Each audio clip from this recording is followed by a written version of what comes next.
గురూజీ 72 గంటల్లోనే ఫోన్లోనే అద్భుతమైన జ్యోతిష్య పరిష్కారం చూపిస్తారు. నమ్మండి, నమ్మకపోండి, ఇది నిజం. శ్మశాన కాళి రుద్ర చౌడీదేవి ఆరాధకులు నంబర్ 1 వశీకరణ స్పెషలిస్ట్.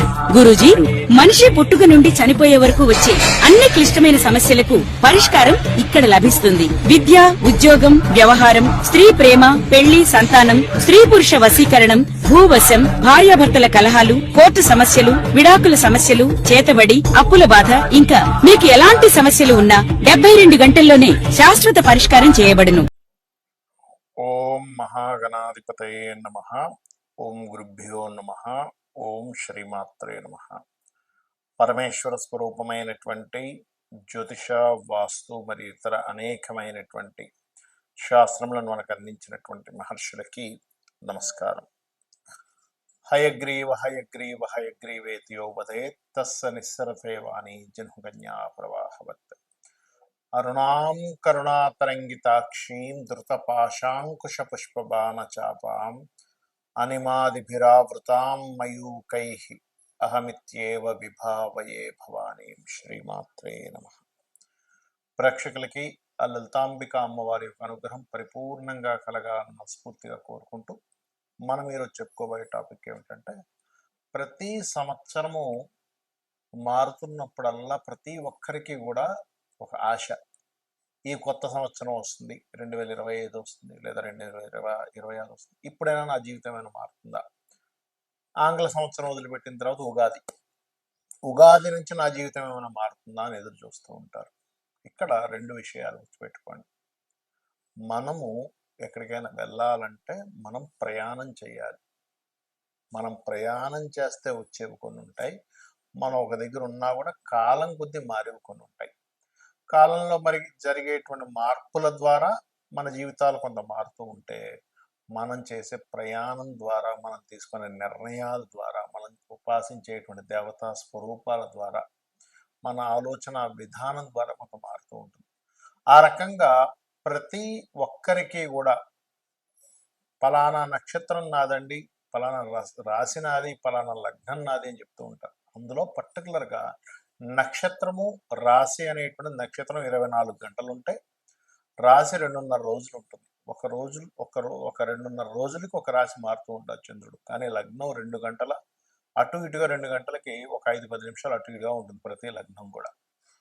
మరి మీరు జన్మించిన లగ్నం బట్టి మీరు ఎటువంటి ఆలోచన విధానం కానివ్వండి, ఎటువంటి నిర్ణయాలు కానివ్వండి, ఎటువంటి దేవతా ఆరాధన కానివ్వండి, ఎటువంటి విషయాలను పట్టించుకోవాలి, వీటిని వదిలేయాలనేటువంటి విషయాలు మీరు స్పష్టంగా తెలుసుకోగలిగితే మీకు ఏ సంవత్సరం మారుతున్నా ఆనందదాయకంగానే ఉంటుంది. ఆ రకంగా మనం ప్రతి ఒక్క లగ్నానికి ఎటువంటివి పాటించాలి మీరు ఆనందంగా ఉండడానికి అనే విషయాలు మనం చెప్పుకుందాం. అయితే ఈ విషయాలు చెప్తుంది నేనైనప్పటికీ, బయటికి కనబడుతుంది అనేది చెప్తున్నట్టుగా ఉన్నప్పటికీ, చెప్పిస్తుంది, పలికిస్తుంది అంత లలిత అమ్మవారిగా భావిస్తూ ఒక్కొక్క లగ్నరీత్యా మనం తెలుసుకుందాం. వృశ్చిక లగ్నము, వృశ్చిక రాశి. వృశ్చికం వారికి ఉండే గొప్ప లక్షణం ఏంటంటే సెల్ఫ్ కాంపిటీషన్. అయితే సెల్ఫ్ కాంపిటీషన్లో ఏమైపోతుందంటే, ఒక్కోసారి లగ్నాధిపతి కుజుడు గనక కాస్త ఎక్కువ పాపగ్రహాలతో ఎక్కువ అయిపోతుంది కాంపిటీషన్. ఇక్కడే వీళ్ళు ఇబ్బంది పడతారు, ఎదగడం కూడా దీనివల్లే అవుతుంది. అయితే మనం మాట్లాడుకునేటువంటి సబ్జెక్ట్ అసలు పూర్వజన్మ కర్మలు ఏ సంబంధించినటువంటి ఆలోచన కానివ్వండి, దానం కానివ్వండి, ఎలా చేస్తే బాగుంటుందని చెప్పుకుంటున్నాం. కాబట్టి మీరు ఎక్కువగా ఎందులో ఇరుక్కుంటారు వెళ్ళి, అసలు షేర్ మార్కెటింగ్ రిలేటెడ్ దాంట్లో మొట్టమొదటికి ఎక్కువ ఇరుక్కునేది వృశ్చిక లగ్నం వారికి. అది ఎవరికి? బుధుడు బాగా పాడైన వాళ్ళకి. బుధుడు పాడవలేదనుకోండి, మళ్ళీ అందులో అంత తొందరగా వెళ్ళరు. ఏదో స్టార్టింగ్లో కొంచెం వెళ్ళాము, ఇదేదో మనకి అర్థం అవ్వట్లేదు సబ్జెక్టు, ఎందుకులే నేర్చుకున్నాక ముందు ఎంటర్ అవుదామని ఆగిపోతారు. కానీ 99% ఆఫ్ పీపుల్ షేర్ మార్కెట్స్లో ఎక్కువ ఇబ్బంది పడతారు వృశ్చిక లగ్నం వారు. అయితే ఇందులో కొంతమంది షేర్ మార్కెట్ అయితే, కొంతమంది ఇంకోటి ఏదో ఫలానా మనం చూస్తూ ఉంటాం చూడండి, బయట ఏవో ఫలానా చేయడం వల్ల మనకి ఇంత డబ్బు కలిసి వస్తుందా, అట్లాంటి వాటిల్లో కూడా వెళ్ళి ఇరుక్కుంటూ ఉంటారు. అయితే ఇది అందరికీ జరుగుతుందా అంటే, గురుగ్రహం అంటే పంచమాధిపతి కనుక బాగున్నాడు, పంచమం అంటే ఆలోచన, లాజికల్ థింకింగ్, అదేవిధంగా బుధుడు బాగున్నాడు అనుకోండి, అలాంటి జోలికి వెళ్ళరు మళ్ళీ వీరు. కానీ 90% ఆఫ్ పీపుల్ ఇందులోకి వెళ్ళే ఇరుక్కుంటారు. పూర్వజన్మ కర్మ వీళ్ళకి ఈ రూపంలో వెంటాడుతుంటుంది. మరి దీన్ని ఎలా తగ్గించుకోవాలి? వీళ్ళు దీన్ని బుధరాశుల్లో, అంటే మీ వృశ్చిక లగ్నం నుంచి అష్టమ లాభాధిపతి అయినటువంటి మిథునము కన్యా రాశుల్లో ఏ గ్రహాలు ఉన్నాయో చూసుకొని వాటికి కనుక దానం ఇస్తూ ఉంటే ఇందులోకి వెళ్ళి అనవసరమైన రుణ రోగ శత్రు బాధలను పడకుండా బయటపడతారు.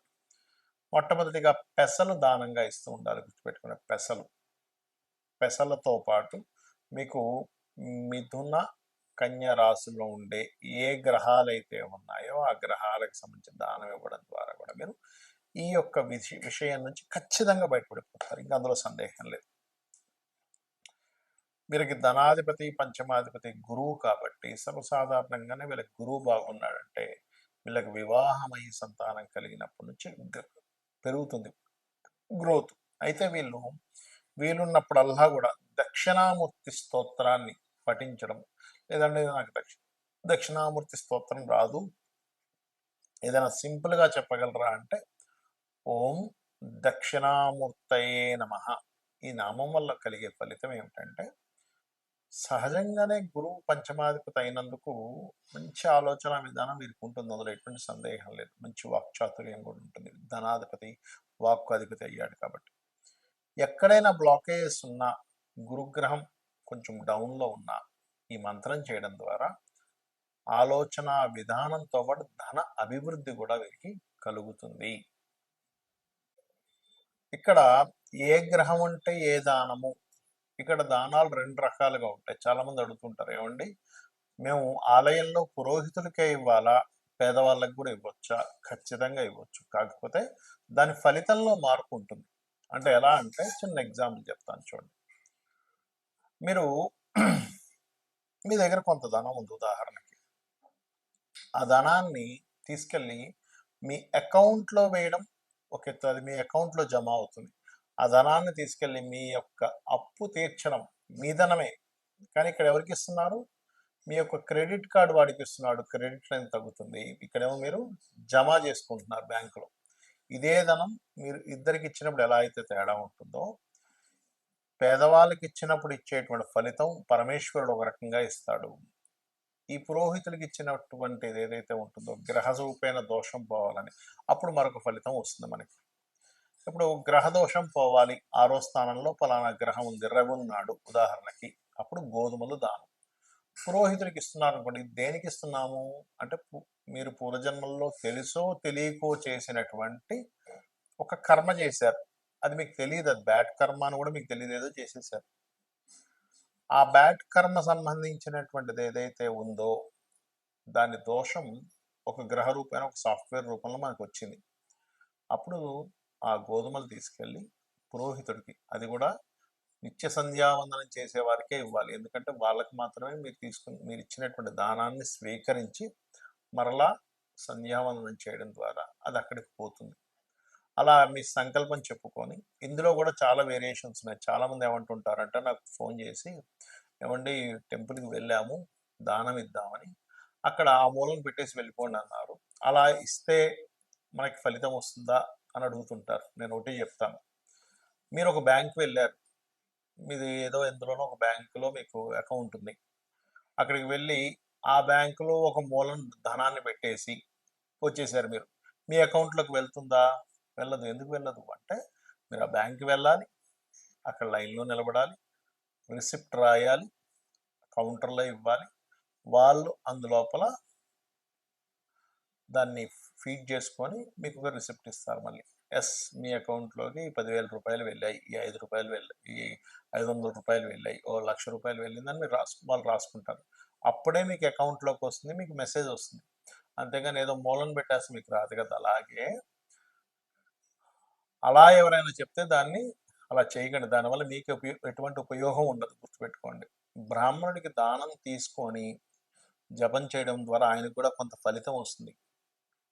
జపం చేయకపోతే ఆయనకి మంచి ఫలితం రాదు. జపం చేస్తే మీ దగ్గర దానం తీసుకొని ఆయన మరలా గాయత్రి చేసుకున్నందుకు ఆయనకి అమ్మవారి అనుగ్రహం పెరుగుతుంది, మీకు దోషం పోతుంది.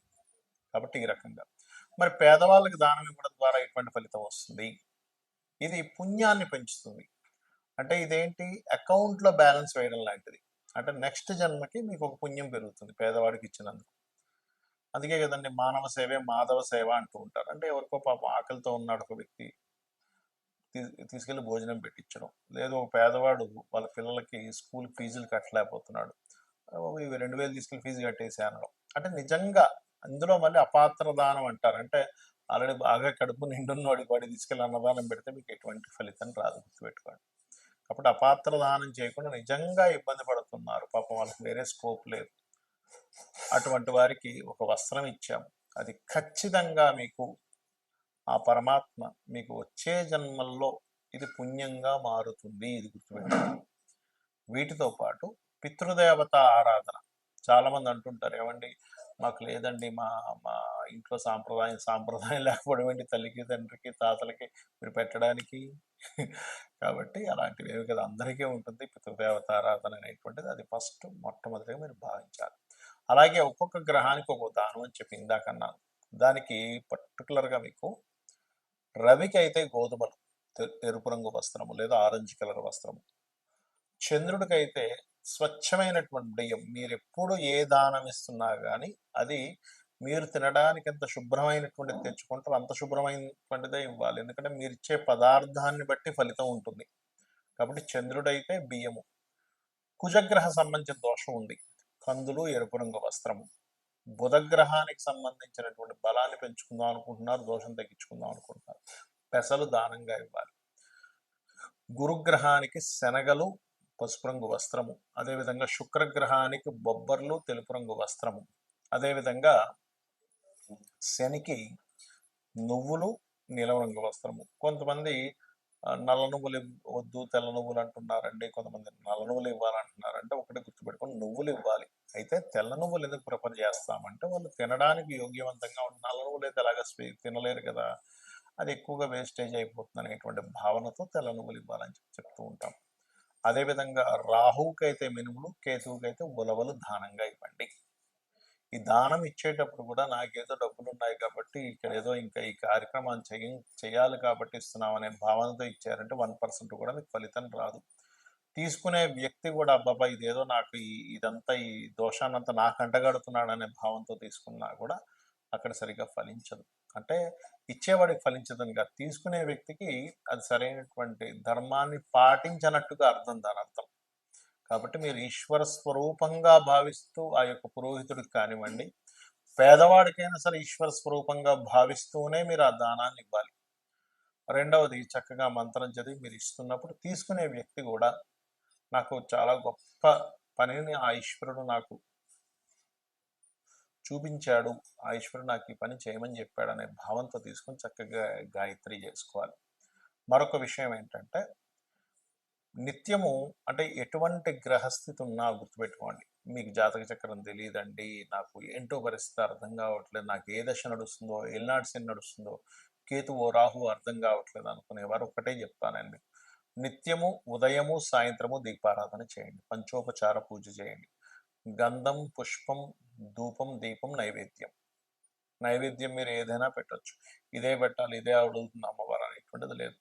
ఫలాపేక్ష రహితంగా పత్రమైనను, పుష్పమైనను, ఫలమైనను, ఉదకమైనను ఎవరైతే ప్రీతితో నాకు సమర్పిస్తున్నారో, ఫలాపేక్ష రహితంగా నాకు ఎవరైతే సమర్పిస్తున్నారో వాటిని నేను ప్రీతిగా స్వీకరిస్తున్నాను అని చెప్తాడు పరమాత్మ. కాబట్టి ఇది చేస్తూ నిత్యము వీలున్నన్ని సార్లు, వీలైతే శనివారాలు ఆదివారాలు మీకు సెలవు ఉన్నప్పుడైనా గోశాలకు వెళ్ళండి.